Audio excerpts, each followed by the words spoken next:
हर composition के बारे में इंफॉर्मेशन लेने का कोशिश करेंगे हम। तो अब हम पढ़ते हैं सबसे पहले फैट के बारे में, क्योंकि फैट जो है वो मिल्क का बहुत ही अहम पार्ट होता है, बहुत ही इंपॉर्टेंट पार्ट होता है। उसका रीजन, 2 रीजन मैं आपको बताऊंगा जो कि काफ़ी इंपॉर्टेंट है। अगर आपको सब कुछ भूल जाते हैं तो कम से कम इन 2 रीजन को आपको याद रखना पड़ेगा। और ये 2 रीजन है न्यूट्रिटिव वैल्यू। फैट का जो न्यूट्रिटिव वैल्यू है वो ज़्यादा होता है, यानी 1 ग्राम फैट से जो है वो शायद 9 किलो कैलोरी हम 9 कैलोरी हम 1 ग्राम फैट से निकाल सकते हैं। वहीं पर 1 ग्राम प्रोटीन से हम 4 कैलोरी निकालते हैं। तो आप देख लीजिए कि हमको एनर्जी ज़्यादा मिल रहा है फैट से। तो फैट जो हो गया हमारे लिए न्यूट्रिटिव हो गया। तो फैट सबसे पहला बात हमारे लिए क्या हो गया, न्यूट्रिटिव हो गया। दूसरा बात, फैट जो है मिल्क में जो फ्लेवर होता है या मिल्क प्रोडक्ट में भी इवन जो फ्लेवर होता है वो फ्लेवर कहाँ से आता है, वो फ्लेवर आता है फैट के वजह से। आगे बढ़ेंगे तो एक क्वेश्चन लेवल पे एक बात आपको याद रखना है कि फैट का जो इमल्सन होता है, फैट का जो इमल्सन होता है वो इमल्सन कैसा होता है, oil in water type, oil in water type. यानी फैट किस तरह से रहता है, जिस तरह से हम पानी के अंदर तेल को डाल देंगे तो जिस तरह से तेल दिखता है हमको, उसी तरह से दूध के अंदर फैट का प्रेजेंस होता है। फैट का इमल्सन भी ठीक उसी तरह से होता है जिस तरह से पानी के अंदर तेल का इमल्सन होता है। तो अब आप सबके दिमाग में एक क्वेश्चन आएगा कि ठीक है सर, अगर ऐसा बात है कि पानी के अंदर जब तेल को डालते हैं तो तेल साफ साफ दिखता है हमको, लेकिन दूध के अंदर जो फैट का इमल्सन है तो फैट हमको साफ साफ क्यों नहीं दिख रहा। तो आपका क्वेश्चन बिल्कुल जायज़ और सही क्वेश्चन है। यहीं से अगला टॉपिक शुरू होता है। फैट जो होता है उसका डायमीटर जो है 2 से लेकर के 0.2 से लेकर के 10 माइक्रोमीटर तक होता है इसका डायमीटर, फैट के मॉलिक्यूल्स का, ग्लोब्यूल्स का।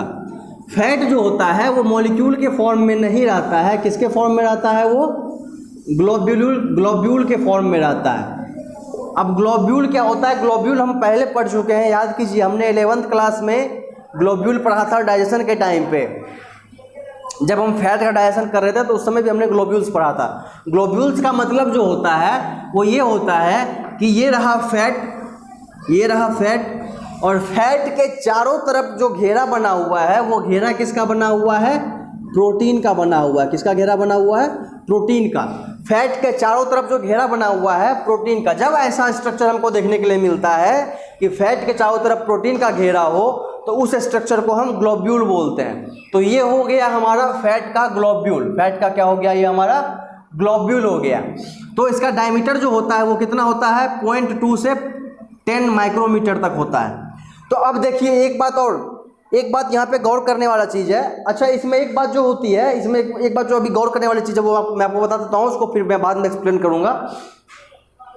ये मिक्सचर जो है, मिक्सचर ऑफ फैट जो है, यानी इसका जो मॉलिक्यूल जो है, इसका मिक्सचर कैसा मिक्सचर होगा, अभी हेट्रोजीनियस मिक्सचर होगा। कैसा मिक्सचर होगा, हेट्रोजीनियस मिक्सचर होगा। क्यों, क्योंकि ग्लोब्यूल का डायमीटर अलग अलग है। किसी का 0.2 है, किसी का 1 होगा, किसी का 5 होगा, किसी का 10 होगा, किसी का 8 होगा। तो ग्लोब्यूल का डायमीटर अलग अलग है। क्योंकि ग्लोब्यूल का डायमीटर अलग अलग है, डिफरेंट है, तो इसीलिए ये जो मिक्सचर होगा फैट का, जो ग्लोब्यूल का मिक्सचर होगा वो हेट्रोजीनियस मिक्सचर होगा।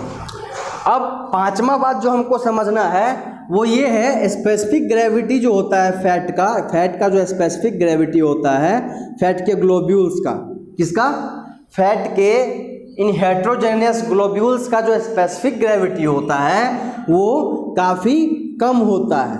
अब आप ही बताइए, अगर किसी चीज़ का ग्रेविटी कम होगा तो वो हवा में तैरने लगेगा कि नहीं तैरने लगेगा। जैसे कि आप कितना भी स्पेस मूवी देखते होंगे तो स्पेस में ग्रेविटी कम होता है, तो इंसान जो होता है वो क्या होता है, हवा में तैरता है। तो अगर वहीं पर आप इस चीज़ को ऑब्जर्व कीजिए, इस चीज़ को इमेजिन कीजिए, अगर किसी जगह पे हम, जैसे अभी हम यहाँ पे खड़े हैं, तो जब यहाँ का ग्रेविटी घटने लगेगा तो हम धीरे धीरे अपने जगह से क्या करने लगेंगे, ऊपर होने लगेंगे। तो उसी तरह से जब मिल्क को निकाला जाता है तो मिल्क जो है वो मिल्क के अंदर जो फैट होता है, वो फैट जो रखा हुआ रहता है मिल्क के अंदर, जो लार्जर मॉलिक्यूल्स होता है और जो स्मॉलर मॉलिक्यूल्स होता है, जो लार्जर मॉलिक्यूल्स होता है स्पेसिफिकली जो लार्जर मॉलिक्यूल्स होता है वो तो उसका दो रीजन हो गया। बड़ा हो गया तो इसका डेंसिटी भी कम हो गया, और दूसरा बात कि उसका ग्रेविटी भी कम हो गया। आप क्वेश्चन पूछ सकते हैं कि सिर्फ बड़ा वाला ही मॉलिक्यूल ऊपर हवा की तरफ क्यों जा रहा है, छोटा वाला क्यों नहीं जा रहा है? तो मैं ये बताऊंगा कि बड़ा वाला मॉलिक्यूल का डेंसिटी यानी मास बाय वॉल्यूम रेशियो जो होता है वो कम जाता है, और दूसरा बात उसका स्पेसिफिक ग्रेविटी भी कम जाता है। तो उसको दो फैक्टर मिल जाता है जिसके वजह से बड़ा मॉलिक्यूल जो होता है फैट का वो सरफेस पे जल्दी आता है और ज़्यादा आता है। तो जब हम मिल्क को स्टैंड करवा देंगे यानी मिल्क को हम कहीं पर दूध गाय से निकाले या जानवर से निकाल करके हम छोड़ देंगे, तो छोड़ देने के बाद आप देखिएगा कि दूध के ऊपर एकदम पतला सा एक परत आ जाता है। चाहे आप बिना औंटे हुए दूध को रखिए या औंटने के बाद भी आप देखते हैं, औंटने के बाद तो प्रॉपरली आपको छाली टाइप का दिख ही जाता है फैट का एक प्रॉपर लेयर, लेकिन बिना औंटे हुए दूध को भी अगर हम रख देंगे तो थोड़े देर के बाद जो होता है फैट का जो लार्जर मॉलिक्यूल्स ग्लोब्यूल्स होता है वो सरफेस पे आ जाता है। तो larger the molecule faster it reaches the surface of milk, है ना। तो वैसे भी बड़ा लोग कहाँ रहते हैं, बड़ा लोग जितना भी होता है बड़ा लोग कहाँ बैठता है, ऊपर बैठता है, छोटा लोग को नीचे बैठाता है। ये तो रीति रिवाज चलता है, हालांकि गलत रीति रिवाज है, सबको बराबरी का मौका मिलना चाहिए, लेकिन ऐसा होता नहीं है। जो बड़े ग्लोब्यूल्स होते हैं वो ऊपर जाके बैठ जाते हैं और एक लेयर फॉर्म कर लेते हैं जिसको बोलते हैं क्रीम लाइन बोलते हैं इसको। जिस लाइन एक लाइन फॉर्म कर लेता है उसी को बोलते हैं क्रीम लाइन। एक लेयर फॉर्म कर लेता है, अपना बड़ा बड़ा ग्लोब्यूल्स होता है, एक लेयर ऊपर चला जाता है, जिसको बोलते हैं क्रीम लाइन। तो जितना बड़ा होता है उतना ज़्यादा जल्दी सरफेस पड़ता है ना। तो ग्रेविटी सेपरेशन हम देख रहे हैं कि जो मॉलिक्यूल्स होते हैं फैट के ग्लोब्यूल्स होते हैं उसके अंदर ग्रेविटी सेपरेशन देखने के लिए मिलता है हमको। तो अब हम इसके बारे में पढ़ना ही क्यों शुरू किए, स्पेसिफिक ग्रेविटी के बारे में क्यों पढ़े हमको क्यों ज़रूरत पड़ा ये जानने का कि मिल्क का स्पेसिफिक ग्रेविटी क्या होता है। तो इसका रीज़न ये है कि हम जब भी मिल्क को स्टैंड करवाते हैं यानी स्टोरेज करते हैं मिल्क को, जब भी हम मिल्क को स्टैंड करवाते हैं तो हमको प्रॉब्लम आता था मिल्क को स्टैंड करवाने। मिल्क को स्टैंड करवाने पे हम देखते थे कि उसके ऊपर एक लेयर बन जाता है। दूसरा बात कि अगर हम मिल्क को ट्रांसपोर्ट करते थे तो मिल्क में चर्निंग हो जाती थी यानी मिल्क जो है वो टूट फूट जाता था। ऐसा कहने का मतलब है कि मिल्क का जो बड़ा बड़ा मॉलिक्यूल होता था वो ट्रांसपोर्ट के दौरान, चूंकि गाड़ी चलती है तो सामान हिलता डोलता है, तो हिलने डोलने के दौरान वो टूट सा जाता था, तो टूट के छोटा छोटा मॉलिक्यूल बनाता था। और वो अब जो है वेरिएशन ऑफ मॉलिक्यूल्स और भी ज़्यादा हो जाते थे। पहले तो वैसे ही 0.2 to 10 माइक्रोमीटर होता था, अब जब टूट जाता था तो टूटने के बाद हेटेरोजेनियस मिक्सचर का कैपेसिटी और बढ़ जाता था, ढेर सारे डिफरेंट डायमीटर के मॉलिक्यूल्स बढ़ जाते थे। तो हमको स्टोरेज में भी प्रॉब्लम आती है और ट्रांसपोर्टेशन में भी प्रॉब्लम आती थी। तो इस प्रॉब्लम को सॉल्व करने के लिए हमने ये पता किया कि आखिर ऐसा क्या होता है, ऐसा क्यों होता है कि फैट के मॉलिक्यूल्स ऊपर चले जाते हैं। तो हमको पता चला उसका रीजन स्पेसिफिक ग्रेविटी। इसके बाद 5 बात के बाद छठा बात जो हमको जानना है, छठा बात ये जानना है कि फैट जो है, फैट होता है ग्लिसरीड्स का बना हुआ। किसका बना हुआ होता है? ग्लिसरीड्स का। फैट का जो यूनिट मॉलिक्यूल होता है वो होता है ग्लिसरीड्स। अब ग्लिसरीड्स जो है 64 टाइप ऑफ फैटी एसिड्स पाए जाते हैं हमारे मिल्क में। 64 टाइप ऑफ फैटी एसिड्स पाए जाते हैं, जिसमें कि कार्बन का नंबर 4 से 26 होता है। किसी में 4 कार्बन है, किसी में 5 कार्बन है, किसी में 26 कार्बन है। तो कार्बन का नंबर 4 से 26 के बीच में वैरी करता है। और इसी तरह से अब चूंकि जो छोटा चेन बनाएगा उसको छोटा का फैटी एसिड बोलेंगे और जो बड़ा चेन बनाएगा उसको बड़ा फैटी एसिड बोलेंगे। तो जो छोटा चेन बनाता है उसकी परसेंटेज जो होती है वो ज़्यादा होती है, और छोटा चेन वाले फैट को बोलते हैं SCFA, short chain fatty acid. चाहे तो इसका एक स्क्रीनशॉट ले सकते हैं जिससे आपको फैट के सारे इंपॉर्टेंट चीज़ एक साथ एक जगह लिखे हुए मिल जाएंगे। तो जो ये शॉर्ट चेन फैटी एसिड्स होते हैं इसमें 64% जो फैट होता है और 62% फैट जो होता है और 37% होता है। तो 62% फैट जो होता है वो सैचुरेटेड होता है। कैसा होता है? सैचुरेटेड। और 37% जो होता है वो अनसैचुरेटेड होता है। अब इसको हम याद कैसे रखेंगे कि सैचुरेटेड 62 होता है और मतलब ज़्यादा जो होता है वो सैचुरेटेड होता है और कम अनसैचुरेटेड होता था। एक तो ये सिंपल तरीका से याद रख सकते हैं, सैचुरेटेड ज़्यादा होता है, अनसैचुरेटेड कम होता है, उस हिसाब से हम 62-37 कर लेंगे। अगर हमको इसमें भी कन्फ्यूजन होता है कि ज़्यादा कौन था, सैचुरेटेड या अनसैचुरेटेड, तो सिंपल सा हम नाम देखेंगे। इसका नाम क्या है? Short chain fatty acid. तो जब इसके नाम में ही एस है तो कोई भी इंसान अपने नाम वाले लोग को ज़्यादा फेवर करता है, तो शॉर्ट चेन एस को ज़्यादा फेवर किया, तो इसलिए शॉर्ट चेन फैटी एसिड में सैचुरेटेड फैटी एसिड ज़्यादा हुआ, अनसैचुरेटेड फैटी एसिड कम हुआ।